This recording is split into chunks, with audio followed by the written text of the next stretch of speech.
first fundamental of first aid usually taught is artificial respiration, a means of imitating the natural breathing process. When breathing stops, our source of oxygen is cut off. If the body's vital organs have not been damaged, especially the heart, there is an excellent chance for survival. The important factor is that oxygen-rich air be taken into the lungs where the body's system can use it, and quickly. Any delay may be fatal. Knowledge of the respiratory system will help you to understand how artificial respiration works and why it works.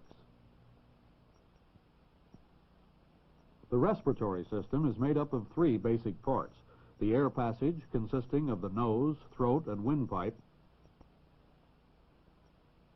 the lungs, and a flexible diaphragm in the chest. Respiration, or breathing, involves two separate acts. The first is inhalation, when normal air is taken into the lungs.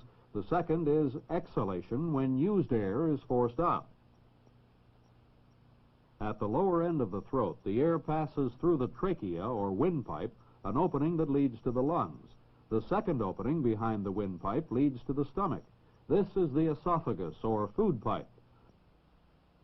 The windpipe extends into the chest cavity, where it divides into the two bronchial tubes, one leading to each lung. After entering the lungs, the tubes keep dividing and redividing, ending in groups of thin-walled cells that are surrounded by capillaries. Oxygen from the lungs is absorbed by the capillaries. This oxygen in the blood is then distributed to all parts of the body.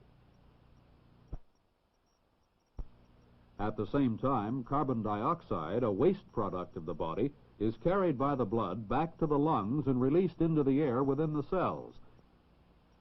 It then passes from the air cells when air is exhaled from the lungs.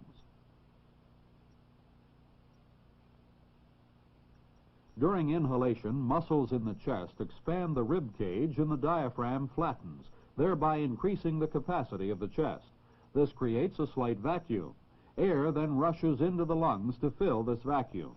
Upon exhalation, the muscles relax, the chest shrinks, and the diaphragm bows, putting a pressure on the air-filled lungs that forces the air up and through the air passage. This breathing cycle takes place 12 to 15 times per minute in an adult at rest. Children breathe slightly faster. At the top of the windpipe is a flap called the epiglottis, which closes over the windpipe when a person swallows to prevent food or liquid from entering. When a person is unconscious, this flap may fail to act. For this reason, it is important that no solids or liquids be given, since they may enter the windpipe and cause strangulation. If the victim is lying on his back, his tongue may fall back on the epiglottis and close the windpipe. This can also prevent air from reaching the lungs.